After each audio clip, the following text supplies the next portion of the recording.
আসসালামু আলাইকুম রহমতুল্লাহি অবরাকাতুহু। ইসলামিক গল্পবিডি ইউটিউব চ্যানেলে আপনাদের সবাইকে স্বাগতম। তো বন্ধুরা, আজকে কি বিষয় নিয়ে আলোচনা করব তা আপনারা টাইটেল, থাম্বনেল এবং ইন্ট্রো দেখেই বুঝে গেছেন। তো চলুন বেশি কথা না বাড়িয়ে ভিডিওটি শুরু করা যাক। ইসলামের শুরুর দিকেই আরব মুসলিম বণিকদের মাধ্যমেই এদেশে প্রথম ইসলামের আগমন ঘটে। বাণিজ্যর পাশাপাশি দক্ষিণ এশিয়ার বিস্তীর্ণ উপকূলবর্তী এলাকাতেও তারা ইসলাম প্রচার করেছিলেন। তার মধ্যে অন্যতম ছিল বাংলাদেশ।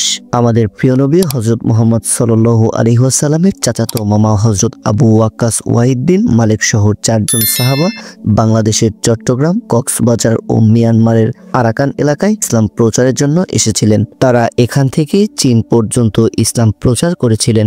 অষ্টম নবম শতাব্দীতে সন্দ্বীপ রামসু দেশের বিভিন্ন স্থানে বণিক ও মুবাল্লিগরা ইসলাম প্রচার করেছিলেন বলে ঐতিহাসিক প্রমাণ পাওয়া যায়। তৎকালীন আরব লেখকদের বর্ণনায় শামরূপ ও রাহমি রাজ্যর কথা এসেছে, যা অষ্টম 1200 শতাব্দী পাল সাম্রাজ্যের অন্তর্ভুক্ত ছিল। রাজশাহী, পাহাড়পুর, বৌদ্ধবিহার ও কুমিল্লার ময়নামতিতে প্রাথমিক আব্বাসীয় যুগের মুদ্রা পাওয়া গেছে বলেও আখ্যায়িত করা হয়।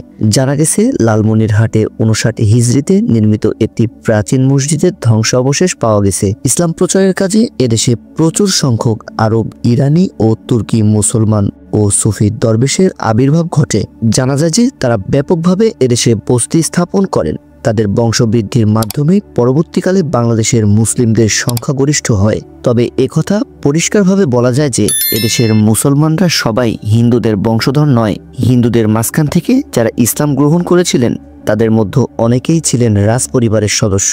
আরবরা এদেশে এসেছিলেন ব্যবসায়ী হিসেবে, আর সে সময় ব্যবসায়ীরা সমাজের শ্রেষ্ঠতম সম্মানিত ব্যক্তি ছিলেন। চট্টগ্রামেও ওই সময় একটি মুসলিম রাজ্য স্থাপিত হয়েছিল বলে অনুমান করা হয়। এদিকে ভারত থেকে বাবা রতন আল হিন্দ অথবা রতন আবদুল্লাহ আল হিন্দ মদিনায় গিয়ে রাসূল সাল্লাল্লাহু আলাইহি সাল্লামের কাছে ইসলাম গ্রহণ করে সাহাবা হওয়ার গৌরব অর্জন করেছেন বলে জানা যায়। তাই তো বলা যায় যে হিজরির প্রথম দিকে বাংলায় ইসলামের আগমন ঘটেছিল। পরবর্তীকালে আগতদের মাত্র কয়েকজনের নাম জানা যায়, যারা মূলত মধ্য এশিয়া ও পারস্য থেকে এদেশে আগমন করেন। শুধু তাই নয়, এ সময় অনেক শাসক ইসলামের সৌন্দর্য মুগ্ধ হয়ে ইসলাম গ্রহণ করেন এবং ইসলাম প্রচারের ব্যাপক সহযোগিতা করেন তারা। আবার অনেকেই ইসলামের বিরুদ্ধাচরণ করে মুবাল্লিগদের বিতাড়িত করার জন্য অস্ত্র ধারণ করেন।